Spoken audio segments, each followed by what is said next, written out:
Instant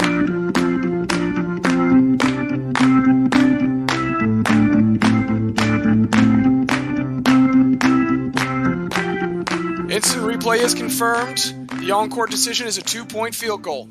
Yeah, he gathers his feet. The question is, was his toe on the line? And it looks like from that angle, it was on the line. Still a beautiful shot by Remember That Guy, the show where we mine our memories for nuggets of nostalgia about peripheral players past and present. I'm James, and I'm excited to see the Brooklyn Nets become a hipster team again.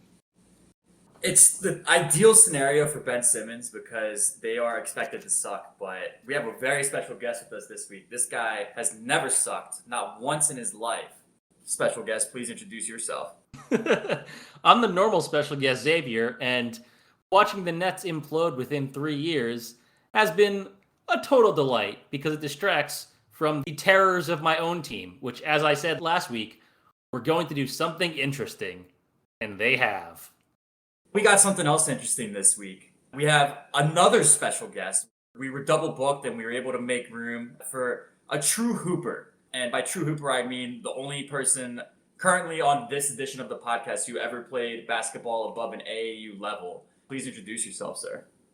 Wow, thank you for the introduction. My name is Kevin, and as you guys just found out, I am officially a washed-up hooper, avid podcast listener, and that's just what I do with the time that I used to spend on the court. I now listen to podcasts, and I am metaphorically waving to all the fans of this podcast. And just want to say, if you too chase your dream, you will one day end up on your favorite podcast. So thank you for having me. Is this our first ever long-time listener, first-time caller thing? I think so. That's great. That's a great moment. Now we just need to do a pledge drive, and we will have checked all of the public radio boxes. Or the brand, baby. Well, welcome, Kevin. It's lovely to have you here, and let's go ahead and throw it to you first for making memories. Who's doing that for you right now? Well, thank you. I'm honored to go first. I have two, but I feel like both of them are probably both of Xavier's as well. So I'll start with one that happened 2 nights ago in the U.S. women's national team game against Colombia. And that is that Carson Pickett is the first player with a limb difference to appear for the U.S. national team. And those of you who may not know her, you probably have seen her. She's on a very famous picture where she's holding up her limb difference. She is missing her forearm, born without it. And she goes up to a young child in the crowd who also has a limb difference, the same thing. And she gives this child a metaphorical, actually not metaphor, all intents and purposes, a fist bump. Very famous picture. And she is now officially a member of the U.S. national team. Kevin is right. That was one of mine. We love Carson Pickett. I'm glad that he knows me so well in my love of women's sports. Absolutely fantastic story. She was the oldest person to make her debut for the national team in the past 5 years. She's been playing for the NWSL for a while now. She's really fucking good, and it's just an awesome story. One thing I found interesting is she's playing, I think, left back. She's playing a wing back. And those are, two positions that aren't necessarily really locked up. The women have a World Cup in about a year's time, and there's a good chance she might make a World Cup roster, which would be pretty dang awesome. I guess this is kind of the continuation of Jim Abbott's the first person I would think of with any kind of limb difference in the Big Four. Then there's Oscar Pistorius, but that one went a little south. So let's just stick with Jim Abbott. That one. Shaquille Griffin. Griffin, that's a good one. Yep. Well, love that. And then you want to know what Kev's second one though is, because if it is also one of mine, that would be just perfect. Please, Kev, what's your next one? My second person making memories for me is Jalen Brunson. I'm a longtime Villanova basketball fan. I remember watching Jalen Brunson, thinking he was probably the greatest college basketball player I've ever seen.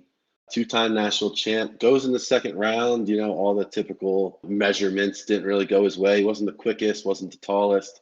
And he is now heading to the Big Apple for 4 years, $110 million. So he's probably my favorite college player of all time. I was really hoping he would just crack into the NBA, let alone get this monster contract. Very happy for him. Was that one of yours, X? So I do have the headline open from 2014 that I had planned on bringing up. Rick Brunson's arrest might have cost Temple a 5-star point guard. because Yeah. as a Temple student at the time and large Temple basketball fan, I was at the games where Jalen Brunson was taking his visits and chanting his name, and then Temple hires Rick Brunson, and it feels like it's fate. And then Rick Brunson gets arrested for impersonating Patrick Ewing to get massages from people who wouldn't give him massages anymore. And then Temple has to fire Rick Brunson. And then Jalen Brunson goes to Villanova instead, and the rest, as they say, is history. But Rick Brunson is back. He gets fired again by the Timberwolves for other inappropriate conduct. So now Rick Brunson is with the Knicks.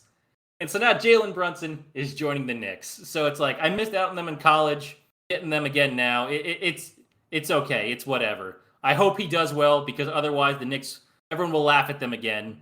And I'd rather them not do that.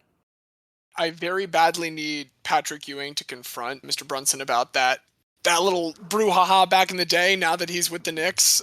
I just need some resolution now that you've enlightened me to that part of the story. I think they were teammates, so I'm pretty sure that they know each other, and I'm sure Ewing, when he saw that, probably reached out. I wonder if he endorsed it. Like, hey, Rick, look, you can't get any love. I mean, I got a fake ID. Here you go. I'm 12. I am Patrick Ewing. Why not? I mean, teammates look out for each other, right? I think don't do anything that will make me look bad. Just keep the image of a good Patrick Ewing going, and what's the harm? It's definitely a locker room conversation that you have after like a big win. Patrick Ewing's like, listen, guys, you're all my brothers, you're all my friends.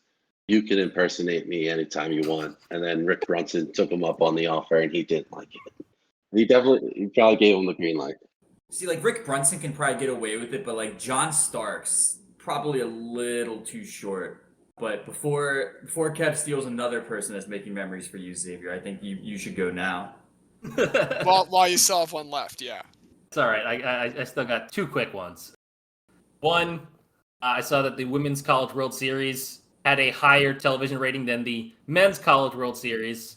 Once again, proving that if you put women's sports on television where people can find it, people will watch it. Especially because the Oklahoma women's softball team fucking rules, as I have stated at least 4 times on this podcast. So, just put them on TV. We will watch them. Xavier, are you saying that the Wednesday 1 p.m. slot is not a good time slot for WNBA games? I don't want to wake up and watch WNBA right when I'm starting work or the workday. I want to watch the WNBA at 6 o'clock when I'm done with work and can sit down and actually watch TV. I'm like, what's this? There's a game that's halfway through? It's 10 in the morning. What the hell is this? It's the one league where I have finally benefited from rooting for Western Conference teams all the time, because it's the only way that I get like even remotely viewable showtimes for the Aces. The other quick thing I had, which is actually back to Temple basketball, Shane Dezzani, who was the number 2 prospect in all of Pennsylvania last year per 247 and top 100 overall, went to Vandy as a freshman last year, actually played against Temple, and then decided, you know what, the South isn't for me, and wanted to come back. So he committed to St. Joe's, where I believe his mother went. And then a week later said, fuck that, and decommitted from St. Joe's. And now he's committed to Temple, which people found out because they found his name in the Temple Cherry and White directory student roster. And then a day later he said, yeah, I'm here. I'm coming to Temple. And so now Temple has a really strong team with a lot of good young players, and hopefully this kid can be a really good piece for them. Temple basketball on the ups, especially now with Villanova maybe having to do a bit of rebuilding. Fingers crossed. I think Temple should challenge for the tourney this year. Yeah, but now you have the crushing weight of expectations. And Aaron McKee was built for this. Aaron McKee was in a Netflix movie in the past month. He knows what it takes. Ever since when my sophomore year, as I was taking the elevator up to the pickup basketball courts at Temple, when I shared the elevator with Aaron McKee, I gave him some words of wisdom right there, and I like to think it's helped prepare him for this moment. So, Aaron, if you're listening to the podcast, which I'm sure you are, slide in my DMs. I got some ideas. I have a few plays that we could work on for this season. I'll do it free of charge. You don't even need to bring me on staff. That will be my donation as a Temple alumni, because I will never donate money to the school, but I will gladly donate my basketball expertise, Aaron. I think you also need to not get paid because legitimately I feel like University of Penn would probably have a problem if you were also getting paid by Temple to do something in an arena where they are theoretically in direct competition with one another. Listen, I'm fully free from the Penn Athletics department now. I am a freelancer in this sports broadcast game. I understand where you're coming from, but listen, if Brunson can pretend to be Patrick Ewing to get some unsavory massages, I think I can get paid by 2 Big 5 schools. You just have to pretend to be Grievous Vasquez. Oh, I am Grievous Vasquez, James. That's what you don't realize. Well, Grievous Vasquez, if that's the case, then I think Xavier's all set. Who's making memories for you, Mr. Vasquez? Senor Vasquez, lo siento. Haciendo memorias para Vasquez. We'll go back to English now, but stay tuned for next week. We will be debuting our Spanish language podcast. But in the meantime, we'll stick with English. And making memories for me is Daryl Morey. Incredible start to the first day of free agency. First of all, I think it's funny that this is just called the legal tampering period. Like, deals can't be offered yet, but you can legally tamper now. As opposed to all the tampering that wasn't happening the past week. They really hammered out that Jalen Brunson contract so quickly once they were allowed to legally tamper. It's impressive, but equally impressive is how quickly Daryl was able to legally tamper and recreating his vision of Rockets East, except now instead of Clint Capella, we have Joel Embiid. I think it's a pretty good theory, but very quickly securing an agreement from PJ Tucker, bringing in Daniel House, I think, who is one of the most underrated 3-and-D wings in the game. And then also signing, under the radar, Trevelin Queen. So Trevelin Queen, for the uninitiated, is the definition of a dog. Trevelin Queen had to bounce around to all these different high schools, did not play any high school ball at all his junior year due to transfer eligibility rules in Florida. 9 games his senior year, has to go to JUCO route, is splitting a 2-bedroom apartment with 7 of his teammates. They're living out of a car at a certain point in this JUCO journey. He eventually ends up in New Mexico State, goes undrafted, spends a couple years in the G League. The G League MVP last year, the champion Rio Grande Valley Vipers, I think that's the whole name. But now getting the chance, got $300,000 guaranteed, and is going to have an opportunity to fight for a roster spot. So I love that Trevelin Queen story. I love what Daryl's done so far. I tweeted this earlier, and I'll say it on this podcast. It brings me no pleasure to report that I am all the way back in on the Sixers. It's championship or bust, baby. We got Embiid. We got Harden. We got Maxey. Embiid's recruiting Durant to come. That's definitely going to happen. There's no way it doesn't. I'm all the way in. I'm Sixered up, baby. Yes, I'll say right here for you. The 76ers are winning the next NBA title. Thank you. I myself am not allowed to say those words because of superstition, but I'm glad somebody else is able to speak truth. The 76ers are going to win the next NBA title. And none of you will see me for about 3 weeks after that. I won't try to jinx you either, Diaz, but let's just say I will be putting a future on a Philadelphia-based basketball team. I won't try to jinx you either, Diaz, but let's just say I will be putting a future on a Philadelphia-based basketball team. I appreciate you putting your money where your mouth is, Kev. And I, too, think that the yet-to-be-announced Philadelphia WNBA team is going to win the title in its first year.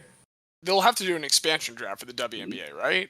Right, and I think it would be one of those things where it'd be like a wink, wink. Hey, Elena Deladon lit up high school and college ball just about 30 minutes down the road. I don't see there's any way that Elena Deladon would not end up on the eventual Philadelphia WNBA franchise, but that's a conversation for another day. We're not prognosticating the future. We're talking about making memories. So, James, who is doing that for you? Well, all credit to the Hockey Hall of Fame for taking the absolute layup of inducting the trio of goalie mentioned last week, greatest goalie to never win a Vezina trophy, Roberto Luongo, as well as identical twins, Henrik and Daniel Sedin. I know we all know that they're identical twins, but man, now that they're going into the Hall of Fame, it feels apt to mention one more time that there was a pair of identical twins that played together for their entire careers, won MVP trophies in back-to-back seasons, and are now going into the Hall of Fame. The three of those players are 100% the reason I'm a Vancouver Canucks fan. It is pretty much exclusively the three of them, and I can't say anything more eloquent about that. That was just a very, very moving moment. What I can say a little bit more about is someone else that's making memories for me. A few people, all related to a recent brawl in Anaheim at Angels Stadium. There's a fight between the Seattle Mariners and the Angels. Some highlights during the fight were Shohei Ohtani's translator, Ippei, having to basically hold back, the greatest baseball player of all time. He's doing it again for a second season. I don't know how much longer we need to wait before we say it. But this all started when Jesse Winker got hit by a pitch.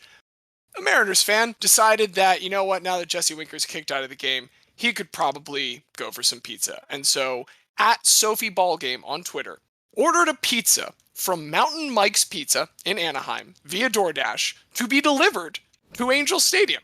And luckily, she happened to apparently get the best DoorDash driver ever, because Simranjit Singh, we do know the name of the driver, Simranjit Singh, he picked up that pizza at 4:30. By 5:04, that pizza had been handed off to stadium personnel at Angel Stadium for Jesse Winker.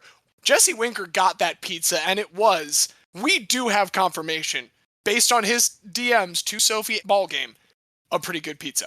So, not only is it great that he got a pretty good pizza, obviously, at Sophie Ballgame and the internet at large were big fans of Simranjit Singh in this moment, and so because he went to these extreme lengths to, again, make an incredibly fast delivery of pizza to this stadium. He was inundated with tips on his Venmo and Cash App, which were shared by Sophie for all the fans that tracked this over the hour or so that it was happening.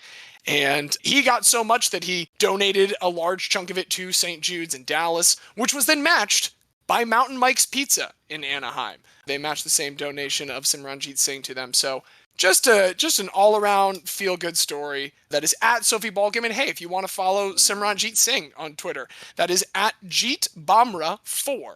So that's just a fun story about DoorDash and baseball that I absolutely loved following in real time this week. I did love that story a whole lot. Stuff like that shows you and reminds you that to me, the main purpose of sport is to build community and connect people. And obviously, we love to go nuts for the games that happen, and we love talking shit on these athletes and drama of it. But ultimately, at the end of the day, it's about connecting people. And better silly thing that could only be possible in this modern age that we live in than to see that. I mean, try even 30 years ago, explaining this to somebody. So there's a thing on your phone that you keep on you all the time. That's also a computer. That you can get any kind of food delivered to anywhere. And because of that, the lady posted on a website with the username to send the driver money. A lot of people did it. It's a nonsense sentence 30 years ago, but now it's a feel-good story. And then she got a message on her phone from a baseball player thanking her for the pizza, except it wasn't a phone call. Yeah, it's all bizarre. Just a great story. So, between the Hockey Hall of Fame and at Sophie Ballgame and Simranjit Singh, that's who's making memories for me. Enough with the present, though. Again, folks, we don't want to beat around about it. If you clicked on the episode today, you know that it's a 4-year consideration. We've got our friend Kevin McFall here because Kevin has got a guy, and you want to see whether or not this guy passes up to the eye test of the Guybunal. And so we have reconvened once again, and we're ready to hear your pitch whenever you are ready to wind up and deliver. Thank you. I do want to start one little thing I know you guys have never done before. As a longtime listener, I have listened to you guys talk about a plethora of guys, and I just thought you would really enjoy my opinion on everything that you said. So I have put together a podium, my personal podium of guys, and I am giving the Guy bronze medal to Eddie Gaedel. Fuck yeah, let's go, Eddie Gaedel. Greatest story in baseball. Thank you. Thank you for the recognition of the little man. My reason being that he wore the number 1/8. It's just such an incredible old-timey thing to do, and you can't get over that. Can't get much better than that. A guy silver medal is Jason Lezak. Just on a personal note, I remember watching all of Michael Phelps in 2008, and I remember Elaine Bernard saying that he was going to, I think it was trash or bash the Americans, or No, we're going to destroy them. He just says we're going to destroy them. yeah, he's going to destroy them. And then Elaine Bernard goes into the fourth leg with a lead and lost, and I just thought that was very poetic and a good American story.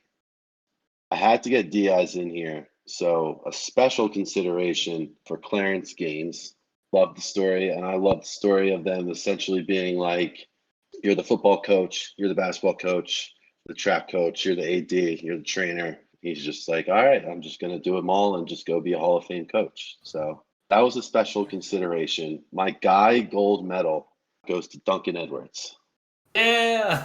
I'm a big soccer fan. I'm getting more and more into it every year. And the Munich air disaster is something you hear about every single year, especially as a Manchester City fan. Every year, City, drops the act and will send their condolences to Manchester United. But I didn't realize what a talent the world lost with Duncan Edwards on that plane. So that story was just pretty sick. So that's my guy podium, my personal guy podium. Mount Guymore? Okay. Yeah, maybe we can throw Clarence Gaines on there. It might be. Do want to get into my guy here, and I was explaining that I was researching another player, had this nugget that he was a guy, and then you started looking at him and you realize he's not so much of a guy as you thought. Then Wikipedia just works some magic and you end up on a guy who is way more of a guy than the guy that you were looking up, if that makes any sense. So You're speaking our language. Don't worry. yeah. I'm sure all the listeners will 100% understand what I just said. If you've stuck with us this far, you get it. Yeah. So the player that I was researching was Gary Barnidge, one-hit wonder from that Cleveland Browns 2015 team. But the guy I want to talk about is Gary Barnidge's best friend, DeAngelo Williams. Okay. Pretty recent. All of us should remember DeAngelo Williams. Absolutely. I want to take us back a little bit to Wynne, Arkansas, where DeAngelo Williams is from. It is a town about an hour and a half outside of Little Rock. And you could probably do the math. It was a southern town founded in 1867. So it was named after a Confederate general, Jesse Watkins Wynne. Just that little nugget of information I thought would be pretty interesting is you can kind of get this idea of what this southern town looks like. Before I mention one more person for DeAngelo Williams, this town is home to Carlos Hathcock, which history buffs will know as this legendary sniper in the Vietnam War. Carlos Hathcock has 93 confirmed kills in battle, himself saying that the number should really be up near 300 or 400 kills.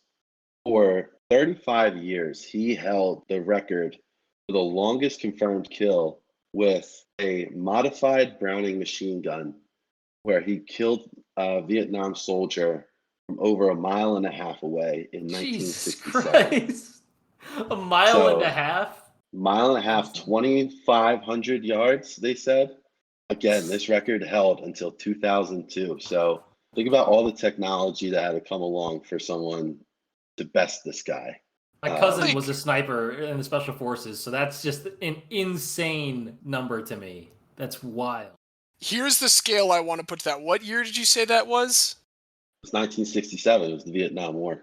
Okay. To bring that statistic, both to put it in context and to bring it back to football, in 1967, there were only 6 quarterbacks that threw for more than 2,500 yards over an entire season. That really does put it in context. Well, that's just a pretty remarkable stat.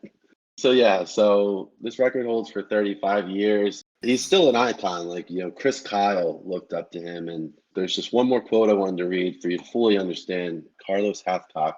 And just remember, Vietnam was the draft. They were just pulling 18-year-olds, just pulled them out of class and sending them off to war. Carlos Hathcock wrote a book about his career. And this one line is just so chilling. He says, I like shooting, but I love hunting. I never did enjoy killing anybody, but it was my job. If I don't get those bastards, they're going to kill a lot of kids dressed up like Marines, and that was the way I looked at it. That Just, took me in a lot of places at first. When he said I liked hunting, I thought he was going to say like, yeah, I considered it a game, but then he went totally serious, and yeah, that's a good line. yeah, it was a little spine chilling when I read it at first. He called them kids dressed up like Marines because he didn't feel like they were really soldiers. They were just picked and put on the front lines. So, War is bad. I but think we can make that declaration. It's a hot take, but it's one that we all personally agree with. But the story is not about Carlos Hathcock. It is about DeAngelo Williams, and DeAngelo Williams was born and raised in Wynne, Arkansas. Born in 1983. It's a rural town. Like I said, it's an hour and a half outside of Little Rock. A lot of poverty. Median household income was 30 grand. 20% living below the poverty line. So a young DeAngelo Williams becomes obsessed with gangs and these Little Rock gang legends. And his mother, Sandra Hill, who we'll touch on, said that he was, quote, attracted to these gangs like magnets. And that DeAngelo would repeatedly turn down opportunities to go play football with his friends because he just didn't like football and he was more into gangs.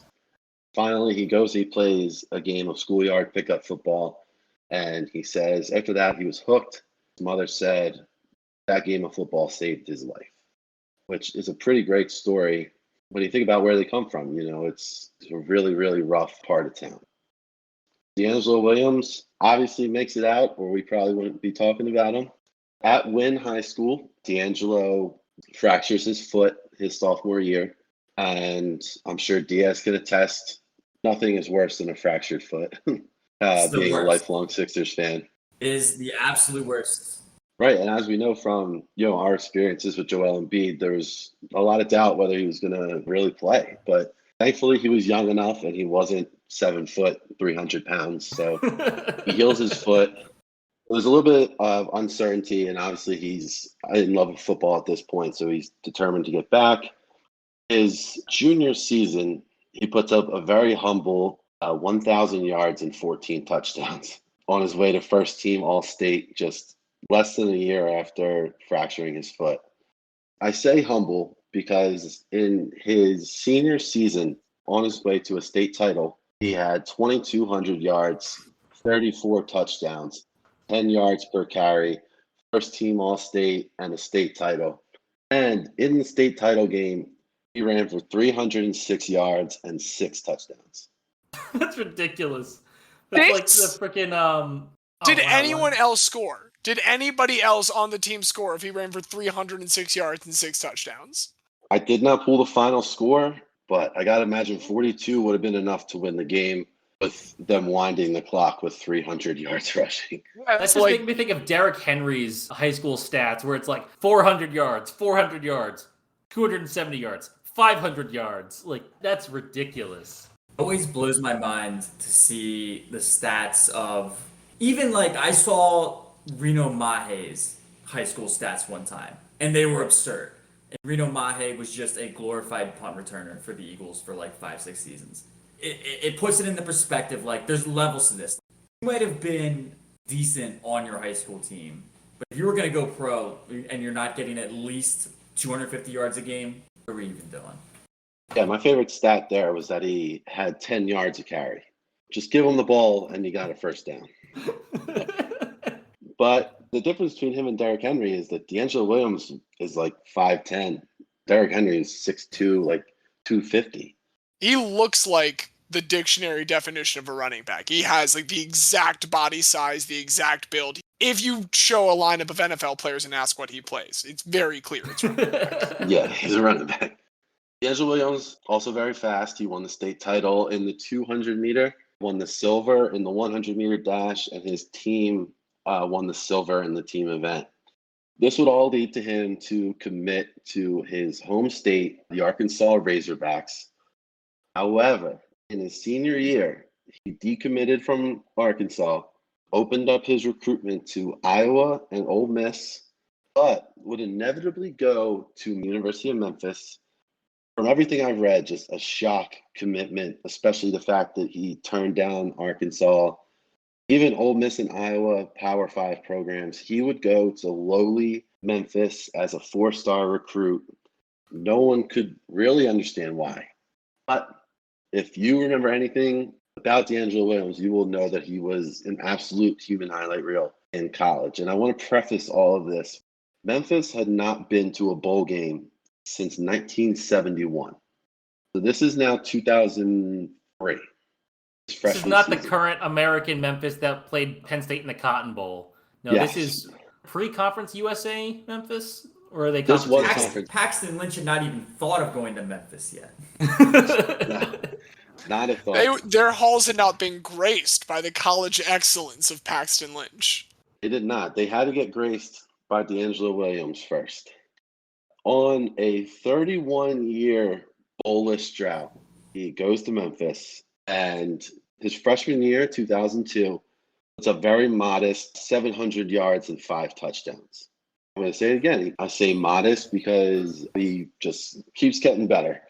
His sophomore year in 2003 broke out 1,400 yards and 10 touchdowns with 400-yard receiving and 3 touchdowns. His sophomore year, Memphis is good enough to get into their first bowl in 32 years. They get in and they win against North Texas in the New Orleans Bowl. It's a future conference rivalry right there. In the American, in what, next year or the year after, we'll have a Mean Green versus Tiger action. They went to the city of Tulane, so just all around American love. Perfect. At this point, his junior and senior season are what you would call video game numbers. Numbers that don't really seem to make a lot of sense.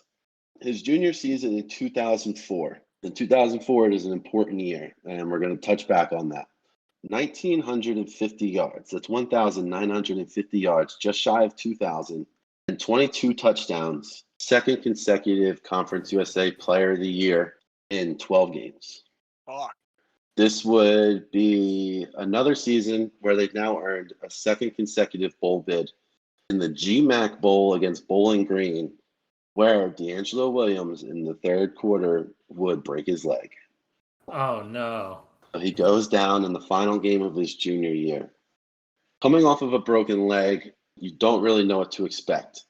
In his senior season, probably 6 months after he broke his leg, he would have 1,970 yards, so 20 more than last season, and 18 touchdowns in 11 games, earning his third consecutive Conference USA Player of the Year.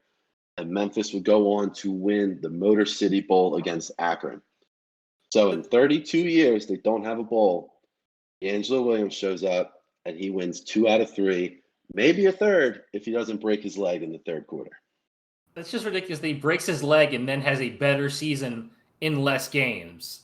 Yes. Well, I am reminded of tempered glass and the idea that broken tempered glass, if it is refused, actually becomes significantly stronger than it previously had been with all the small bits being formed together.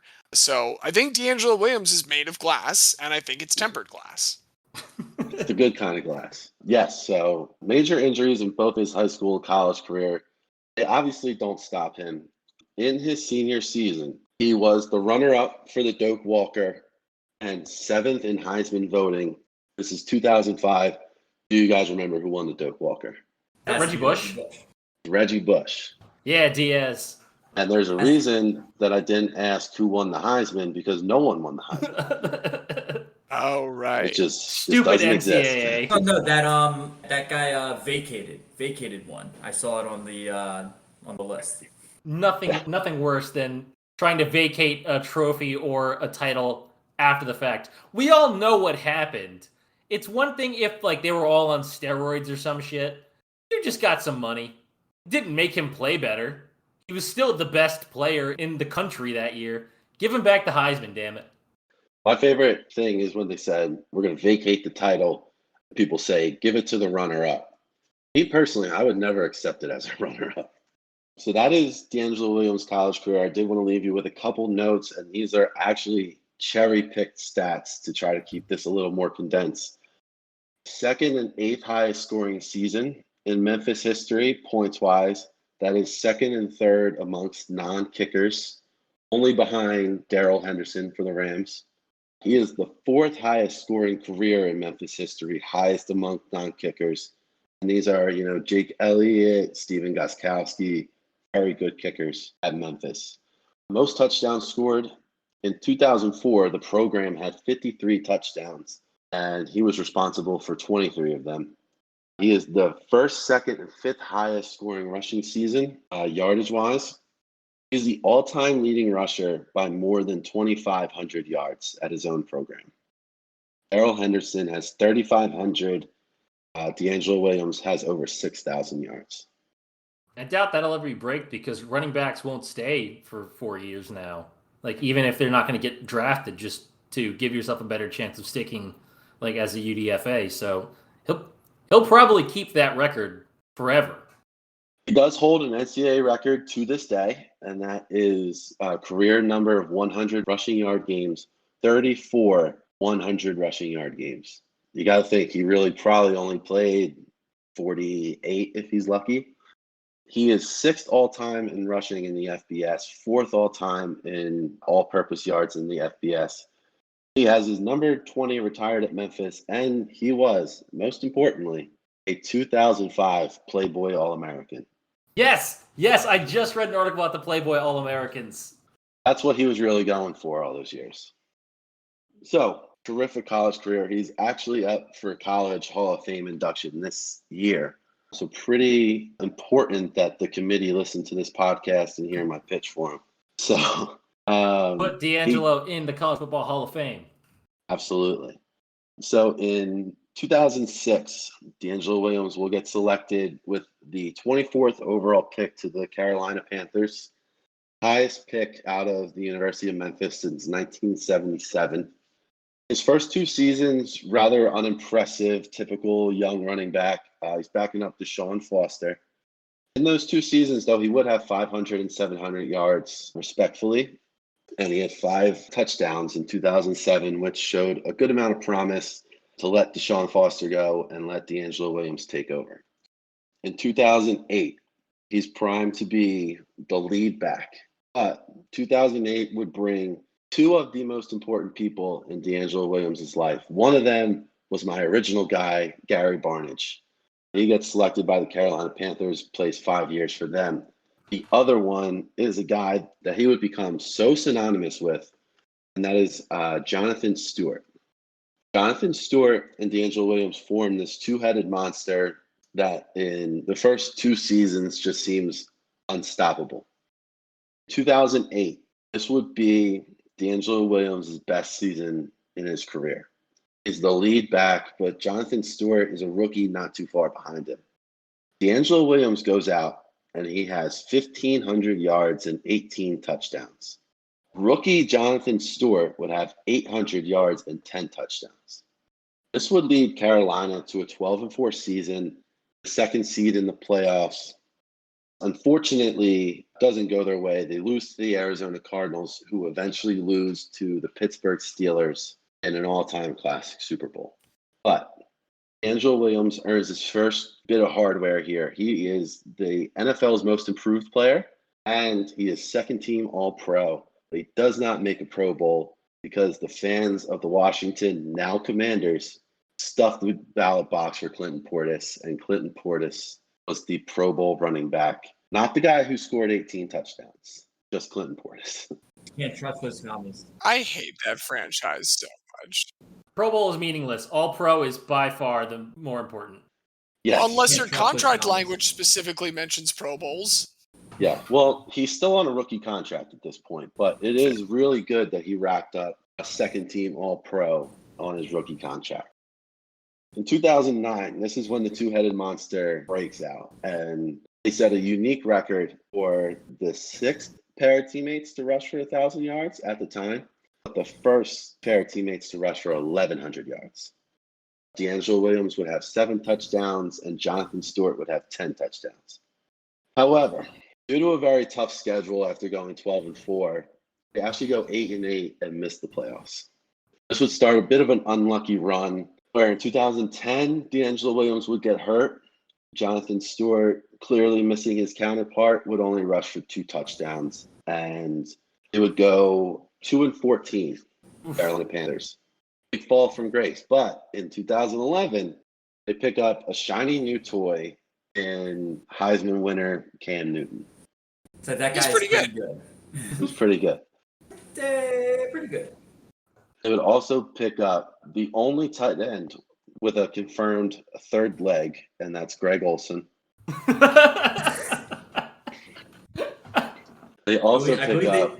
they on that on the U part 2, 30 for 30. Yes, they do. If you want to learn more about Greg Olson's penis, check that one out. They also get a brand new head coach after going 2-14. A guy named Ron Rivera, pretty good coach. In 2011, both men would actually take a hit yardage-wise and touchdown-wise because Cam Newton is a quarterback that's very good at running the ball. So a lot of short yardage situations, they just give the ball to Cam Newton. Both guys would rack up DeAngelo Williams a little over 800, Jonathan Stewart a little under 800. DeAngelo Williams back with 7 touchdowns. So, not their best season. But Cam Newton in his rookie season has 14 rushing touchdowns that he potentially took away from Williams and Stewart. They go 6-10. They missed the playoffs for a 3rd year in a row. It is now 2012, and this is a bit of a statistical anomaly that means absolutely nothing for our guy. The Carolina Panthers lost the first 13 coin tosses to start the season. Which you don't have to do the math. I have it here for you. That is a 1 in 8,192 chance. That's Beautiful. fantastic. That's so good. 13 coin tosses in a row they would lose. They didn't lose that many games, but they didn't win that many games either. And they would miss the playoffs again with DeAngelo Williams having again around 800 yards and 5 touchdowns. But the Panthers this year, they add rookies Luke Kuechly and Josh Norman. So they are young and they're looking up and they get a little bit better every year. 2013 brings in GM Dave Gettleman, who we all know and love to laugh at. But Gettleman does a pretty good job in Carolina. And this is a season where Jonathan Stewart gets hurt for a significant amount of time. And they bring in fullback Mike Tolbert to handle some of the load. Tolbert just does a great job, especially for a fullback turned running back. In 2013, our guy would rack up 843 yards and 3 touchdowns. Tolbert taking a lot and Cam Newton taking a lot. So in 2013, the Carolina Panthers started the year 1-3. They would finish the year 12-4. So just an incredible run. They go 5-1 in the division. They would make the playoffs as the 2 seed again. They would lose to the Colin Kaepernick-led 49ers squad that would go on, I'm sure James knows pretty well. They would go on and lose the Super Bowl to the Baltimore Ravens. Despite the machinations of Roger Goodell and the electricians at the Superdome, yes, we did manage to defeat the many forces waging against us and come away with that victory. At the game, friend of the show, Tucker Fullweiler was at. And then couldn't get a drink during the blackout because all the credit card machines were down. Oh, that's got to be like when bettors at the Kentucky Derby couldn't cash in their slips because it was under protest. Just chaos. Nobody's happy. Everybody's drunk. It's not a good scene. So our guy is now in 2014, and I want to go back to 2004, his junior year of college. DeAngelo Williams' mom would get diagnosed with breast cancer. And this just becomes a huge part of his life. In 2006, he started a foundation just as a rookie in the NFL. Major part of getting the NFL to let them wear pink cleats, which is now turned into Your Cleat, Your Cause. In 2004, his mom is diagnosed with breast cancer. In 2014, in, I believe, May, Sandra Hill, DeAngelo Williams' mother, would pass away from breast cancer. Like I said, we will get into why breast cancer means so much to DeAngelo, but I just want to start this 2014 with that note. because that was early 2014. It is now the football season, and DeAngelo Williams has one of his most dreadful seasons in his career, in an otherwise great career to this point. He would only play 6 games due to a hamstring injury, a sprained ankle, and a fractured hand. Oof. All in the same season. Like, he would play 2 games, pick up another one, be out for 4 weeks, play a game, pick up another injury. It was tough for him. And he's a competitor that's being held out of the field. He's just getting more and more frustrated. The Panthers take a step back, but they do still make the playoffs at a 7-9-1 record. They sneak in and they beat the Cardinals. The Arizona Cardinals get a little bit of revenge, but they would lose again in the divisional round. This time to the Seahawks, who would go on to lose on the very famous Malcolm Butler goal line interception. So 3 trips to the playoffs, 3 losses in the divisional round, all to the eventual loser of the Super Bowl. This has now been 9 years in Carolina. And after the 2014 season, Dave Gettleman informed him off the record that he would not be returning, that they felt they didn't run the ball enough with running backs to hold on to him and Jonathan Stewart, and that basically they were going to release him. It was just a matter of time. DeAngelo Williams wants to speak out on the matter. He has an interview with a local news station in the news station's hangar with the lights turned off in essentially a secret location so that he could talk shit on his current employer. His current and soon-to-be former employer already, which is the best time to talk shit on someone, and it's Dave Gettleman, so good. And I'm gonna get into why. But yes, he is essentially a sitting duck. He's got one foot out the door. He says, I'm gonna hold a secret interview to just talk about my employer candidly. In this interview, they asked him if after 9 seasons, if it's really sad to be released, and DeAngelo Williams says no. Says it's not sad, and that's the part that really gets to me, is that I should be sad after leaving for 9 seasons. And they asked him why. And he started getting very candid. And he said that essentially the Carolina Panthers just completely mishandled the passing of his mother. His mother was front lines in the NFL to get pink on the field. It started with the cleats, and now it's the wristbands. And the Carolina Panthers had her front stage for basically all of their good PR. When Sandra Hill passed away, DeAngelo Williams said he got 1 call from Coach Rivera. He got 1 call from Dave Gettleman. And only after he wrote a tribute to his mother did the owner of the team contact him to extend his apologies. So he feels essentially a little mistreated, and he's leaving on a sour note, but he does say that he doesn't want anything bad to happen to the Panthers, and he wishes them luck, and that they are a young core that's going to do big things. And that's a little bit of foreshadowing. After all of that, I know you're not going to like hearing this. There is one player on the Carolina Panthers that attended Sandra Hill's funeral in Arkansas, and I want to give you guys the opportunity to guess who it was. Barnage isn't on the team anymore at this point, right? Barnage is not. Steve Smith, I think, was gone by now. Jonathan Steve Smith Stewart. was gone the season before DeAngelo Williams left. Ravens legend Steve Smith. Yes. Was it Jay Stu? Was not Jonathan Stewart. Really blew my mind. This man was Greg Hardy. The other Greg. That was not expected. The meaner Greg. He is the only player to attend his mother's funeral in Arkansas. When he's not throwing 100-pound women onto beds full of machine guns, he's actually a pretty nice guy.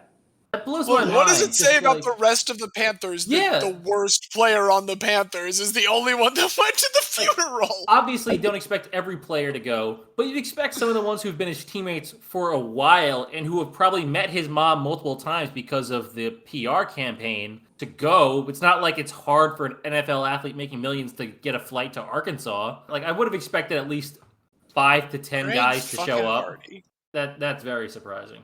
It was very surprising, especially because it is in May. It is the off season. And these guys making millions of dollars couldn't sacrifice a plane ticket and a weekend That's really messed up. Yeah, I mean, so naturally, all that happens before his final season where he is injury ridden. Naturally, he's not excited, but he's not disappointed to be leaving Carolina. I also want to just touch on these notes real quick.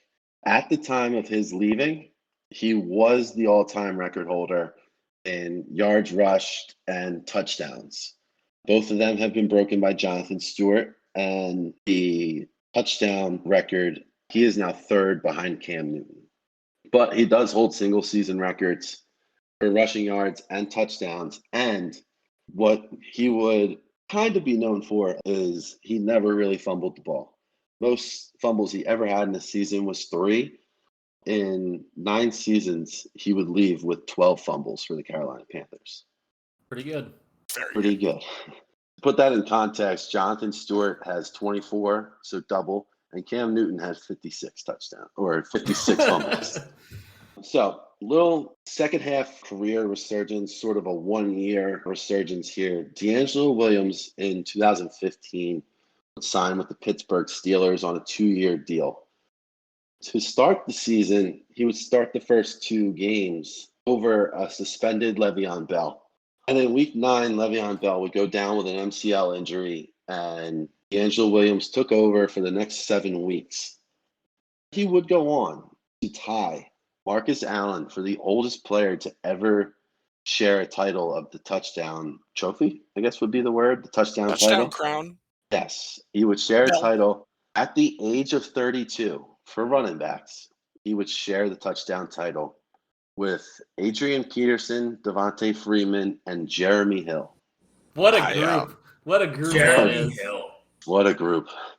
I have a shameful admission that I must make. I have a very hard and fast rule in any fantasy league that I participate in where I try very, very hard not to have any of like my true rivals. A Yankee, a Red Sox, they never cross any of my baseball rosters. And back when I still played fantasy football, never would a Steeler grace my rosters except DeAngelo Williams during that season where he just kept filling in for Le'Veon Bell all the time. And you know what? Going against my personal code paid off, and it felt dirty, and I've never done it again since then. I will say I agree with you. I have a very hard time drafting Cowboys. The last one I can remember was Amari Cooper. And again, I didn't like it because you'd start a guy that you really deep down hope doesn't score. It just feels wrong. So keep in mind, this is 2015. He now has a touchdown title in 2008, and 7 years later wins the touchdown title in 2015. This Steelers team, with him starting in the playoffs, would go on to lose to the Denver Broncos, who would go on to beat, in the Super Bowl, we all know the answer, the Carolina Panthers. I'm just trying to remember what the rule used to be. What was it? If you beat the Carolina Panthers, you lost in the Super Bowl. That's what the rule was when he was there originally, right? Correct. But if you beat him on a different team, you get to win the Super Bowl. Okay, so that's the new secret. Right. So this 2015 season is Cam's MVP season, and the Carolina Panthers go 15-1, and they run into Peyton Manning in the Super Bowl, and they would lose the Super Bowl. So DeAngelo Williams lost, but the team that did him wrong also lost. So a little bit of a silver lining there.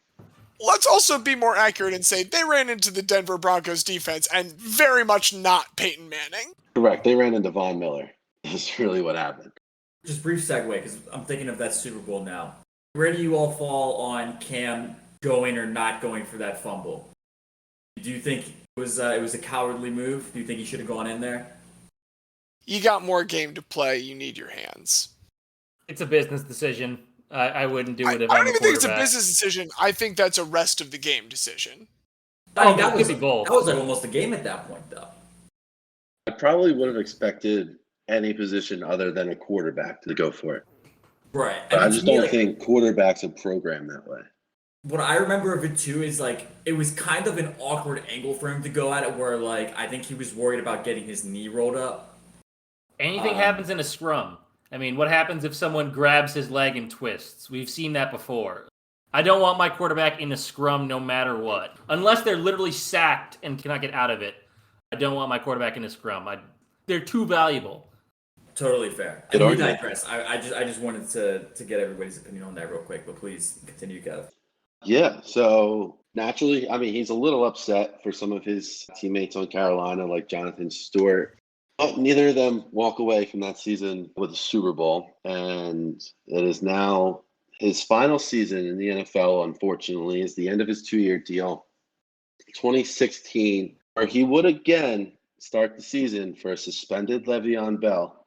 And in the first 2 games would have 240 yards, player of the week, after rushing for 150 in the season opener.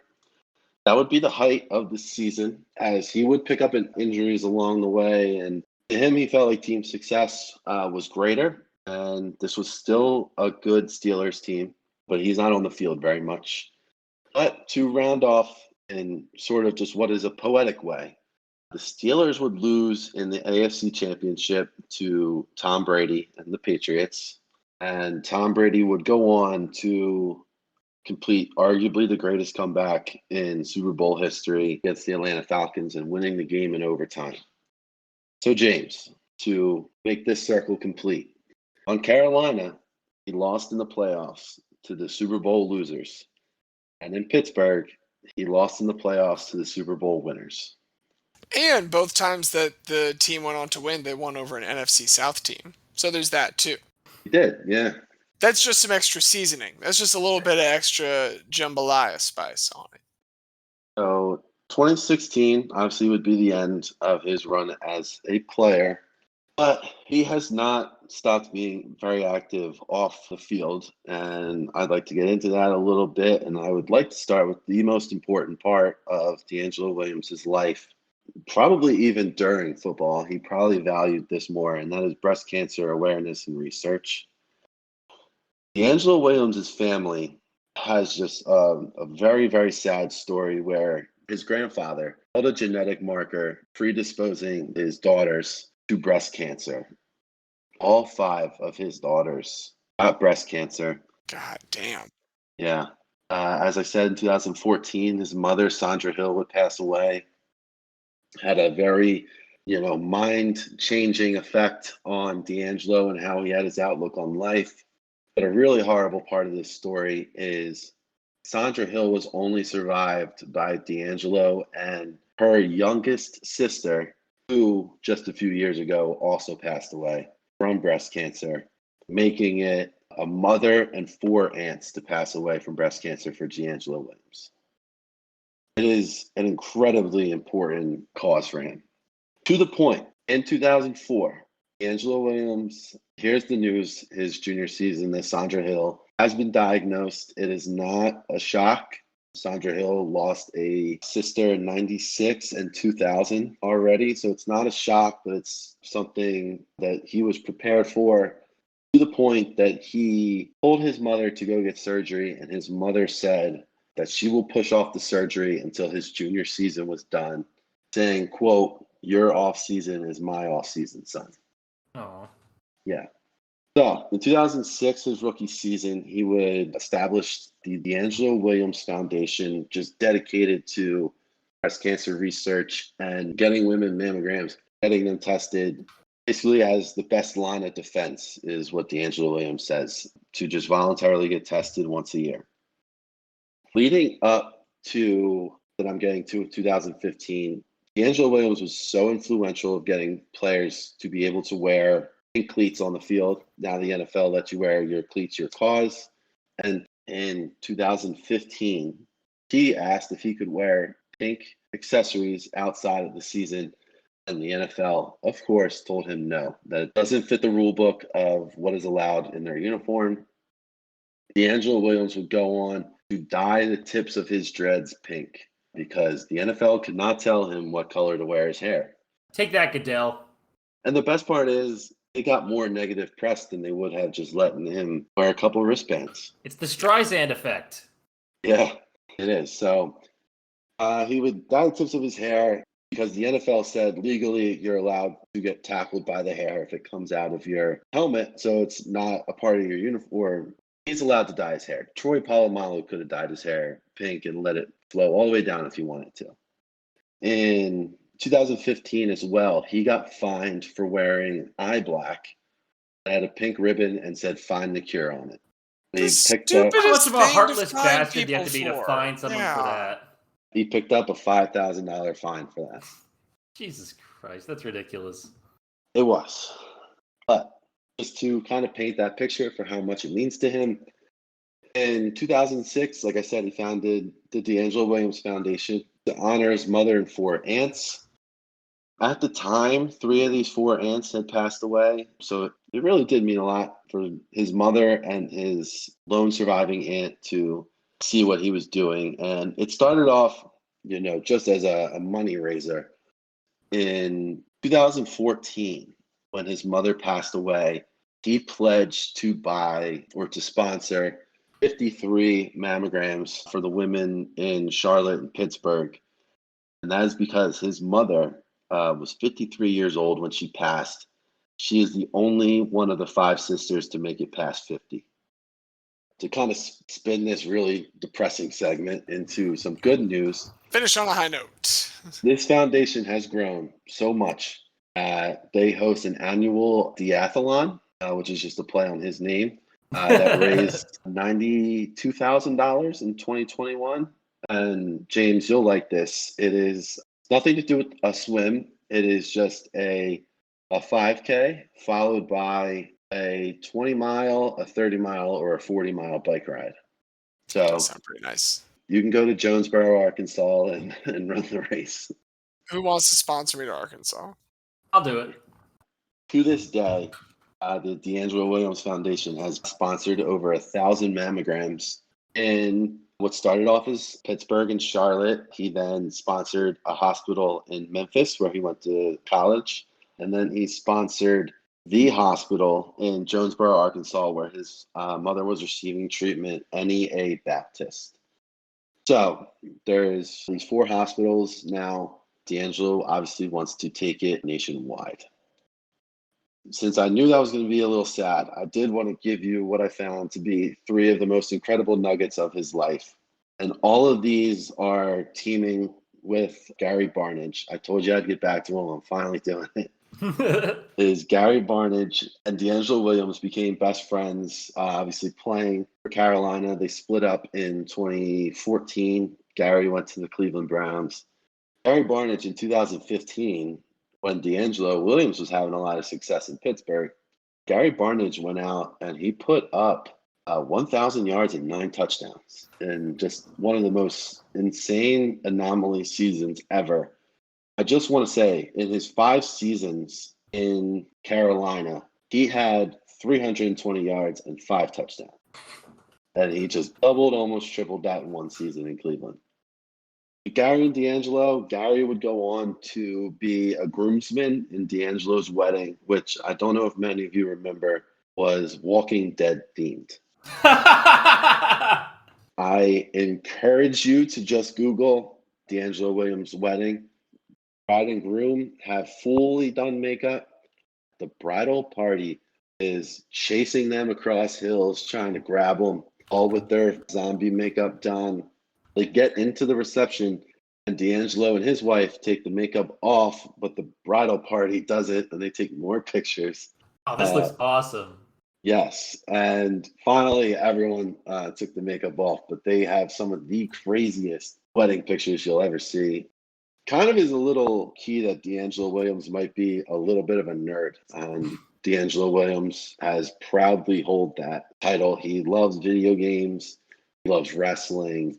He loves The Walking Dead. I'm a little bit of a nerd. He's a nerd who also rushed for 1,500 yards and 18 touchdowns one season. But that was in 2016, was his wedding, just off of retirement.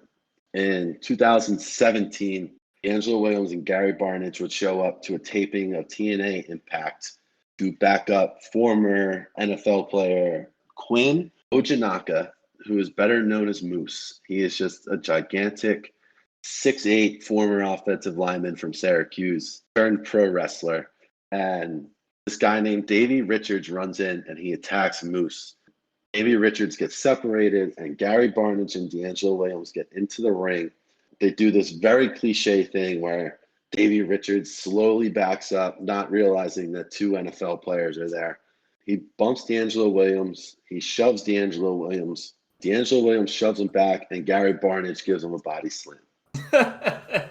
This would lead to Moose and DeAngelo Williams teaming up at Slammiversary to face Davey Richards and a guy by the name of Chris Adonis, who many of you will know as Chris Masters in the WWE.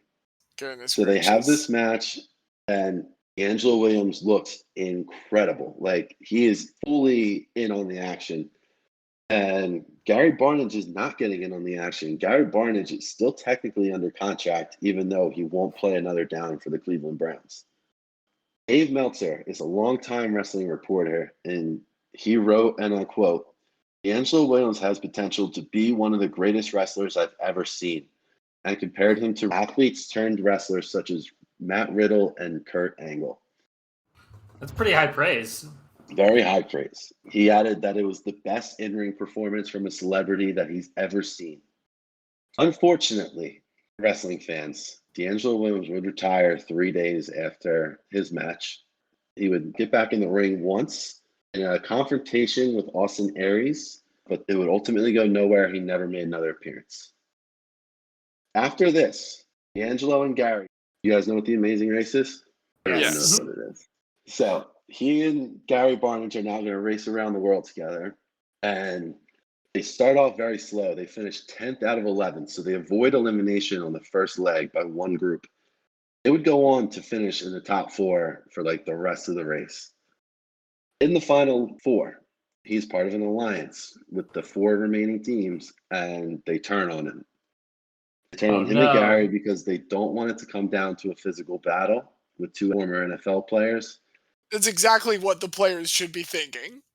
It was a great strategic move that DeAngelo and Gary never saw coming. Essentially, they have to wait on a park bench for 2 hours while all the other teams come and they finish the challenge. They would lose, and I found this to be an odd moment of DeAngelo Williams not being very humble. He gets to the final leg, and they said, "How did you enjoy your time at the Amazing Race?" And he essentially said, "It sucks." He says, "I hated it. The bad outweighed the good." And they asked him why. And he said, "Well, the money's not life-changing for me. I could have just paid for it and not had to race." I mean, Kind of yeah, like- you could have. Why'd you do Yeah. it then? Right. Definitely an odd moment of selfishness and not being humble for DeAngelo Williams. When asked about Gary Barnidge as a partner, he said that he was and that he probably wouldn't do it with him again. I think it was just one of those things where you spend too much time with one guy and things get tight. But all things considered, him and Gary Barnidge are still best friends to this day. DeAngelo Williams supports Gary Barnidge's foundation, which is American Football Without Borders, where they teach American football in, I think the latest place they went was Slovenia. The 2 of them still have a podcast together called Cinnamon and Sugar. And I'm going to leave you with one note on their friendship. DeAngelo Williams says that he likes to think that he puts a little color in Gary Barnidge's life.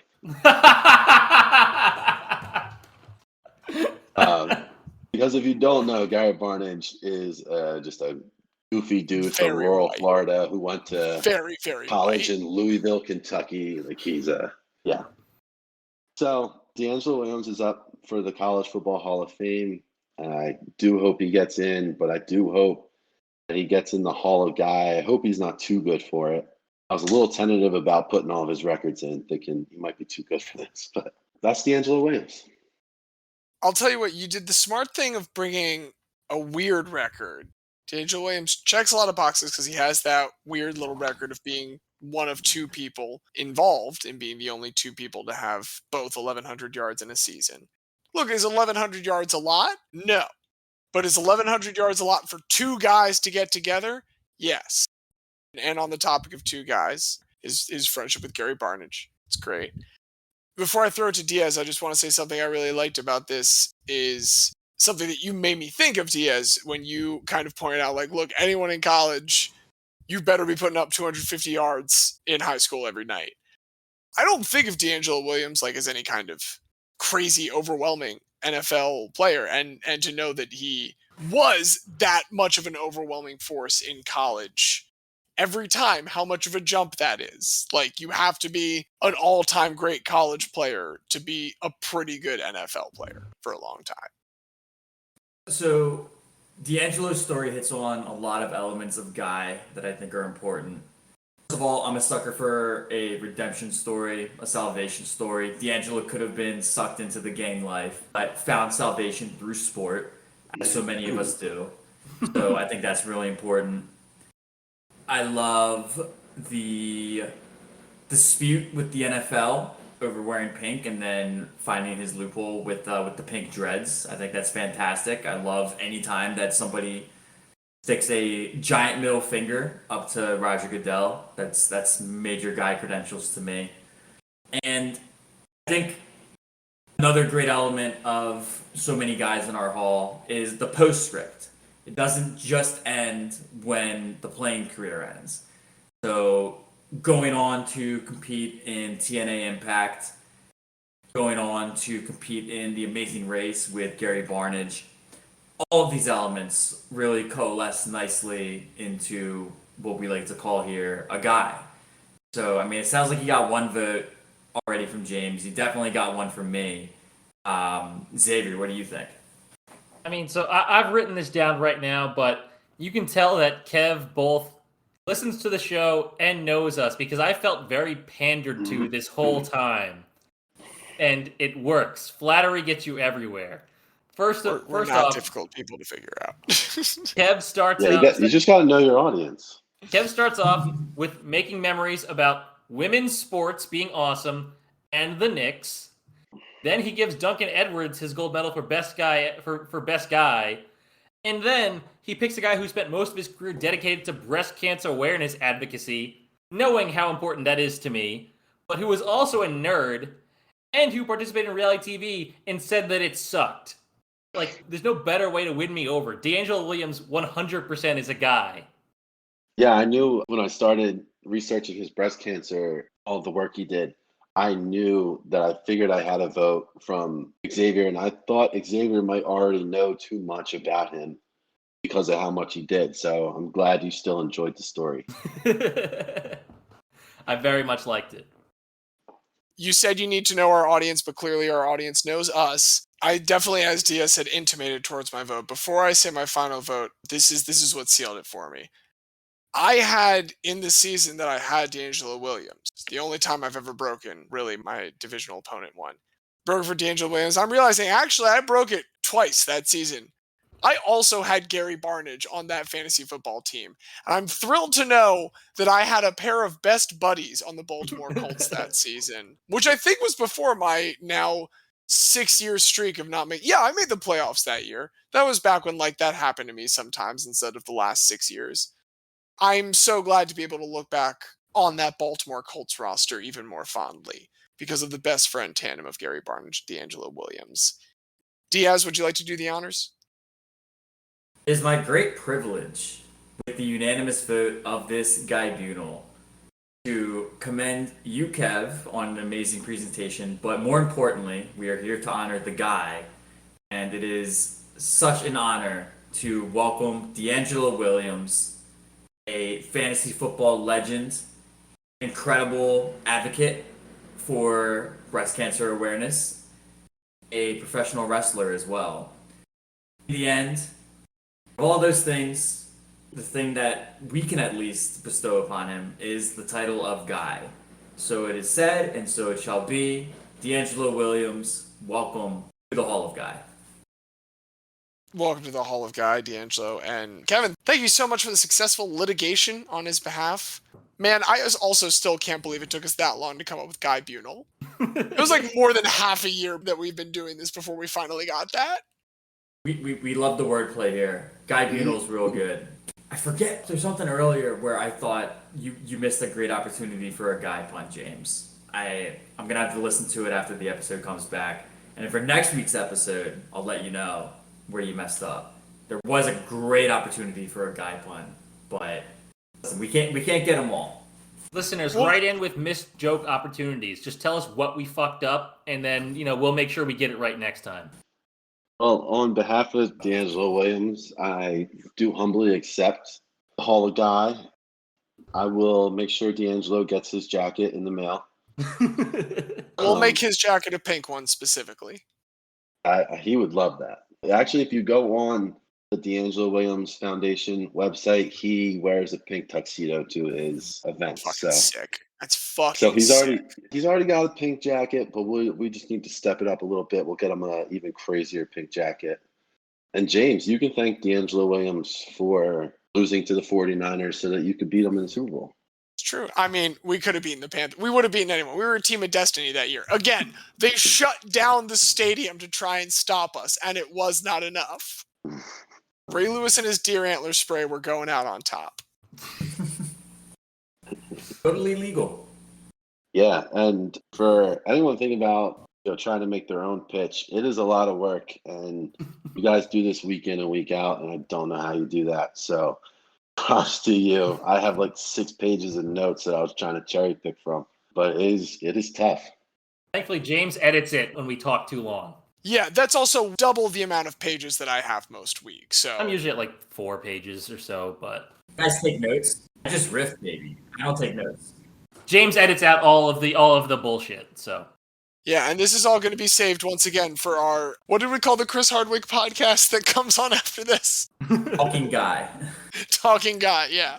We got to get out so that Talking Guy can start recording. They're banging on the door of the set. Diaz, thank you for the stinger next week. We'll go ahead and lead off with that. A special thanks once again to you, our longtime listener, first-time caller, Kevin. I've been James. I've been the very special guest, Xavier. I am DeAngelo Williams' spokesperson, Kevin. I'm Diaz, and as the famed ECW announcer Joey Styles would often proclaim, "Oh my God!"